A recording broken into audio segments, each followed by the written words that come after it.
અમારા બધાની ઉપર જબરદસ્ત ઉપકાર તો એ મહાપુરુષનો છે, જેમની સેવામાં હેમચંદ્ર સુરીજી હમણાં જ કહ્યું કે રાતને દિવસ લાગી પડ્યા હતા. એ આચાર્ય ભગવંત, એ અમારા ગુરુદેવ ભુવન ભાનુસુરેશ્વરજી મહારાજ છે. એમની સાધનાનું વર્ણન થાય નહીં. વર્ણન કરવું હોય તો 2 કલાક તો મને એકલાની જોઈએ. હું પણ એમની નજીકમાં રહેલો છું, એમનાથી જ પામેલો છું. રાતના 1-1 વાગ્યા સુધી અમને બધાને જે બેસાડતા, વૈરાગ્યની જે ધૂણી ધખાવતા, એમની આંખમાં કોઈ દાડો રાત્રે ઊંઘ જ નહોતી. 3 કલાકથી વધુ કદી એ ઊંઘતા નહોતા. સાહિત્યનું સર્જન અને નવકાર મંત્રનું ચિંતન, કાયોત્સર્ગ અને પ્રત્યેક ધર્મ ક્રિયામાં કેવી રીતે જીવંતતા લવાય તેના અંગેનું મથામણ પુષ્કળ કરતા હતા. આમના માટે શબ્દ જ નથી મારી પાસે તો. પણ પૂજ્યપાદ અત્યારે વિદ્યમાન ભદ્રંકર સુરેશ્વરજી મહારાજ અમને બધાને એમ કહેતા હતા, એક જ વાક્યમાં કહી દઉં કે તમારા ગુરુદેવ તો પૂર્વથરોની વાનગી છે, વર્તમાન કાળના કોઈ પૂર્વથર છે. બસ આમાં તો બધું જ આવી જાય છે. વર્તમાન કાળના કોઈ પૂર્વથર જેવા છે, વિશેષ આખું જીવન કવન કરતો નથી.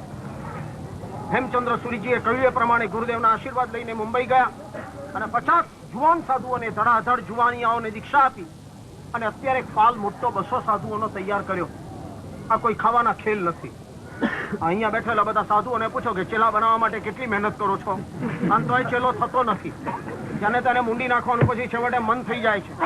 આ મહાપુરુષ પોતે તો બહુ જ ભણેલા છીએ, જૂના જમાનાના ચાર્ટર્ડ એકાઉન્ટન્ટ, પણ વર્તમાન કાળમાં પણ એમણે ઘણા બધા ગ્રેજ્યુએટોને, ઘણા બધાને ધડાધડ દીક્ષાઓ આપી. આપણને એમ થાય કે આ કોઈ ચમત્કાર છે. શી રીતે આટલી બધી દીક્ષાઓ થાય? હું પણ એની અંદર હતો. હું કઈ ગ્રેજ્યુએટ નતો, તો SSC જસ્ટ પાસ હતો. મારું તો કોઈ ઠેકાણા, આ બધા ગ્રેજ્યુએટ આ બધા હતા. પણ નમીનાથના દેરાસરમાં ને લાલબાગના ઉપાશ્રયમાં એ જયારે વ્યાખ્યાન આપે, ધનના અણગાળનું, શાલીભદ્રજીનું, ફૂલભદ્રજીનું, ગજસુકુમાળનું, અને એની જે સજ્જાએ બોલે, આહા, શું એમનો કંઠ! અને એ વખતે વિદ્યમાન એમના સગા નાના ભાઈ પદ્મ વિજયજી મહારાજ સાહેબ, 3 ભાઈઓએ દીક્ષા લીધી છે. એક તરુણ વિજયજી મહારાજ સૌથી નાના, ઘણા જલ્દી કાળ કરી ગયા. પછી પદ્મ વિજયજી મહારાજ સાહેબ, એ પણ ગયા, કેન્સર થયું. અને પછી એમના માથે બધી જવાબદારી આવી. આમ ગાય સજ્જાય અને બાજુમાં પદ્મ વિજય મહારાજ બેઠા ઉપાડી લે કંઠસ્થ, અને પછી એ જે ધનના અણગાળની ને બધી સજ્જાઓ ચાલે. હું આ દીપકની જેમ આગળ બેસી શકું નહીં. હું જાઉં ખૂણામાં, છેલ્લે બેસું, કારણ કે મારી આંખમાંથી ચોધાર આંસુ ચાલ્યા જાય. ચોધાર એ જે એક પદ બોલે એમાંથી જે સચ્ચાઈમાંથી જે વૈરાગ્યની ધારાનક નીકળે, મને તો ધ્રુજાવી નાખી. અને એમાંથી મેં દીક્ષા લીધી. આવા તો કેટલાયને એમણે દીક્ષા આપી. અતિશય ઉપકાર અમારા બધા પર કર્યો છે.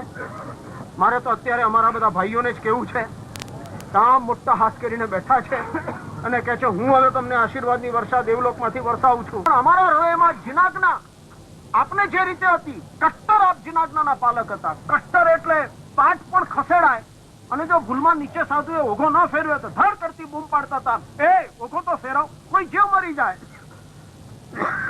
આટલી બધી કટ્ટરતા જીનાજ્ઞા પાલનની આપનામાં જે હતી, અમારામાં નથી.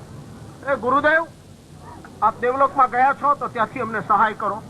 આપની અનરાધાર કૃપા આમાં આ શિષ્યો ઉપર વર્ષો, જેથી અમારામાં એક એવા પ્રકારનું જબરદસ્ત બળ આવે કે આપના ચરણમાં બેસવા જેટલી લાયકાત અમે પણ અમારા મૃત્યુ સમયે પ્રાપ્ત કરીએ. હજુ સુધી વિરહના ઘા દુઝાયા નથી. જૈન સંઘને માત્ર એટલી જ ખબર છે કે ભુવન ભાનુસુરેશ્વરજી મહારાજ કાર ધર્મ પામી ગયા છે. ભુવન ભાનુસુરેશ્વરજી મહારાજ નથી, આ એમનો મહોત્સવ છે, માત્ર આટલી જ ખબર છે. પણ ભુવન ભાનુસુરેશ્વરજી મહારાજ નથી એટલે શું નથી એ બધી ખબર અહીંયા બેઠેલા અમને બધાને છે. આજે બધા અમારાના હૈયા બધાના અંદરથી રડી રહ્યા છે. આજે અહીંયા બધું જ છે. આજે શું નથી? બરસ ચક્રી ભોજન ગ્રાહ છે, સાધુઓને રહેવા માટેનો સમય વિહાર છે, શ્રાવકોને રહેવા માટેનો ગુરુકુળ છે, ગચ્છાવતીઓને ઉતરવા માટેનો અણગારવાસ છે, હજારો શ્રાવકો જમી શકે એટલી રસોઈ છે, બધું છે. અમારા ગુરુદેવ શ્રી નથી. અહીંયા બધું જ છે, પણ ગુરુદેવ નથી.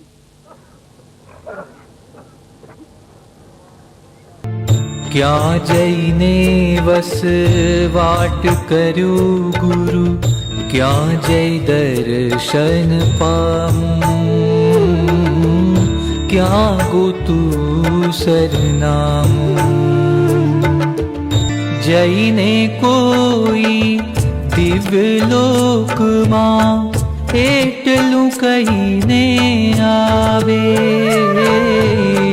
પળ પળ પ્યારા ગુરુવર અમને તારી યાદ સતાવે.